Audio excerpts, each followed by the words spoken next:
I've titled this message, Shaken, Not Stirred.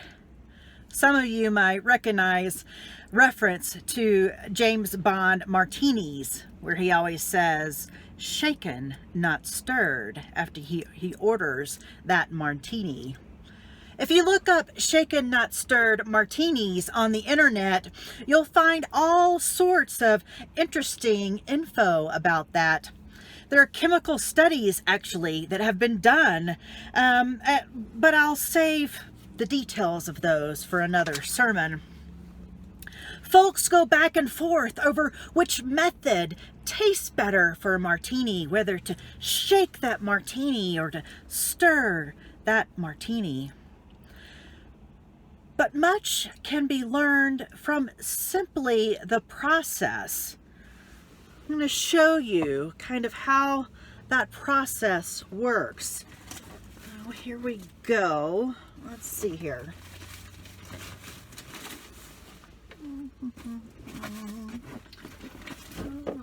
All right. Now, I don't have one of those fancy martini shakers, but I do have my smoothie shaker. We're going to use that. I pour the water in. I also don't have any gin or vodka. I use water and ice. Now, when you have the shaker, this is what you do. You put it in the shaker and you do this.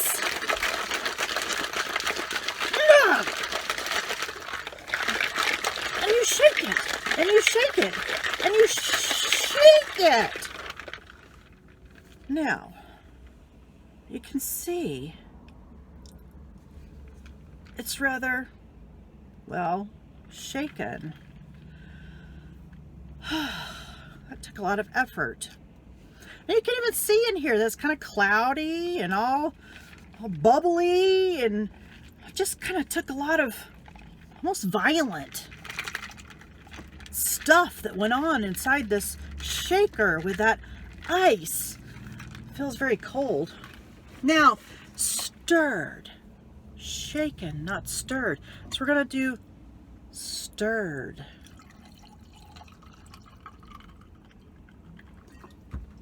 Stirred for the martini. Put it in a nice, pretty glass, usually, although this is not a martini glass. But then you take it and you stir it. It's a nice process. A nice, generally slow process. Keeps things nice and pretty. It's actually rather calm.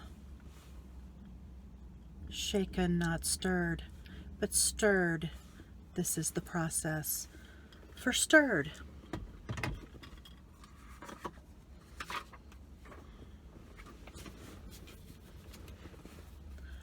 Stirred.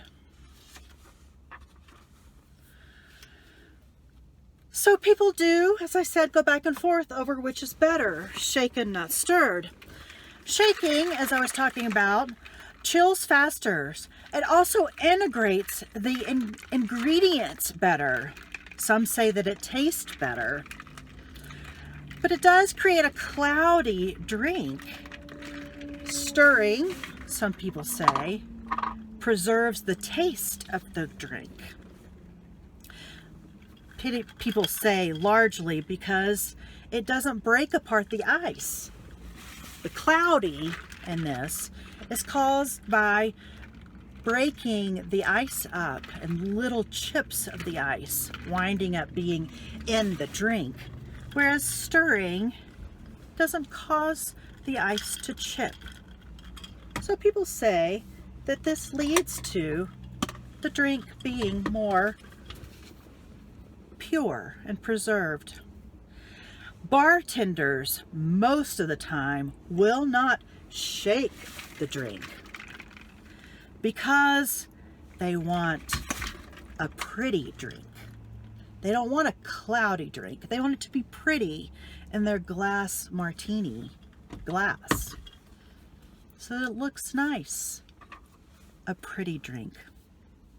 Our story today from the Gospel of Mark is a story of people who are very physically, emotionally, and spiritually shaken.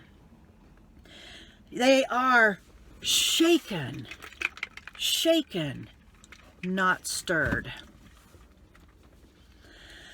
It is the first miracle story in Mark for Jesus. Jesus is in the synagogue and he begins to teach, and people are amazed at his teaching, that it's with authority, more so than they've heard from their normal folks.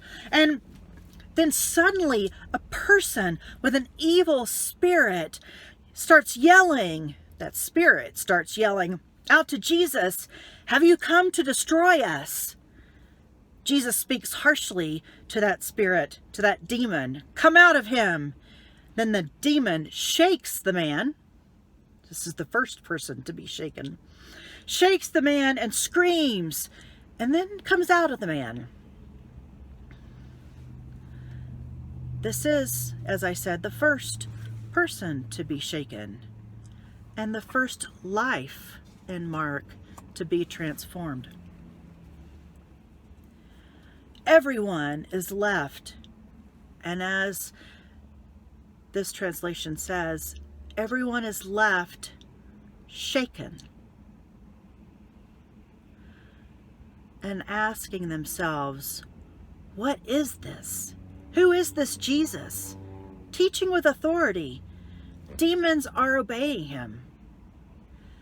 Their lives are changed. Their lives are changed, and then word spreads out all about Jesus. Now, I don't know about you. I don't know if you've ever been shaken emotionally, spiritually, or physically. I certainly have. And one memory especially comes to mind. So I lived in South Carolina when Chris and I got married. Chris lived in Meeker, Colorado, over in the northwest corner. After our wedding, we hopped into a Ryder truck and drove all the way across the country, a Ryder moving truck towing my car in the back. As we drove into Colorado, it started snowing. Now in the South, if it snows, we shut everything down and we stay inside, and we certainly don't drive. That's not what we do now in Colorado, or what I do even in Colorado. We just get out there and drive. So I'm a little out of my comfort zone. We're driving. And we are driving on I-70, and then we start to drive up in the mountains. And then we start driving over the mountain. At this point, the snow is going pretty heavy, and then cars start swerving all across the lanes of the highway. And I'm near panic, very shaken. My insides are shaken. My emotions are shaken. I'm terrified. I'm scared to death that these cars are going to hit us, that we ourselves are going to start swerving, that my car on the back being towed might go one way while our truck goes the other, in a sense jackknifing in the road here in the sun, in the snow, swerving in the snow, just as all these other cars and trucks are doing. I grabbed the, God, you gotta get me out of this bar in the car, in the truck, and I prayed the whole way over the mountain. We got over the last pass there, and as it always does, or seems to do, the weather cleared, and the roads actually cleared as well. At that point, Chris said, there's going to be a day when you laugh about this, I could have killed him. Now, you may have been in a situation similar to this. You may have been going across the mountain in a storm where people were sliding over it. You may have been on I-25 or on Santa Fe, which is right here behind me, because the roads can get like that on Santa Fe just as much as going across the mountain, where people are driving along and things get a little swervy. We've had Santa Fe shut down as well. It happens all the time here in Colorado when the weather gets bad. We can be shaken in bad weather. We can be shaken.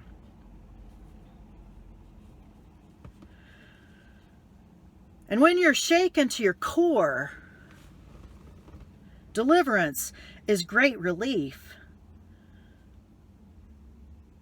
But the reality doesn't necessarily come immediately. You don't really experience the reality of that deliverance right there in the moment. It takes time for that reality to sink in. And in addition, being shaken often brings about change. And God can use those times for transformation. But that transformation is rarely evident in the moment. There was a story in the news this week about people stuck on a highway in a snowstorm. It was on just about every news channel and went viral on social media this week. The story was about 20 Josephine County public health and medical professionals from Oregon who were stuck on a highway because a semi-truck jackknifed in a snowstorm. They were traveling from one COVID vaccine clinic and they were on their way to another clinic in another part of Oregon. They had 6 open vaccines that were about to expire. They were taking these vaccines from that first vaccine clinic to the second one, and they were gonna expire before they got there because they were stuck in this snowstorm. They didn't want to waste them. In Josephine County, it was very, very hard, or it is very, very hard to get the COVID vaccines. So they're just like gold, and they did not want these to expire. So rather than wasting the vaccines, they were like, let's use them. So they got out of their vehicles and they went knocking window to window to the different cars that were stuck in this snowstorm until they found 6 people that wanted to take the vaccine. One car was being driven by a teacher who had already had her vaccine, but the man in the car next to her had not. And he was like, "Are you sure? Is this for real? Really? I can get the vaccine?" Because there's so many of us who are not getting the vaccine right now. And in Josephine County, that was certainly true. And then to have someone offer you the vaccine in the middle of a snowstorm when you're stuck on the top of the mountain because a truck had jackknifed in front of you. That just seemed a little weird and kind of crazy. And they managed to convince him that yes, it was true. And that man started to do the happy dance in his seat in his car. You might ever even say he shook around a bit emotionally in his car. He was excited. In fact, he jumped out of the car, yanked his shirt off, and stuck out his arm for them to stick that vaccine in his arm. In these days when our lives are being shaken by this pandemic, times of healing and transformation may seem elusive, but God is present. The Holy Spirit is at work in the world and in our lives. In this next week, let's look for ways that we are being transformed these days. It may be hard to do, but looking for even a small ray of life, beaming through shall we say, this demon of a pandemic. Looking for ways that transformation is poking through cracks of the darkness of this pandemic. And that this is ways that God is healing us. Because we know that darkness doesn't win, that the light of God does. So let's look for those ways that the light is winning. That's our challenge this week. Amen.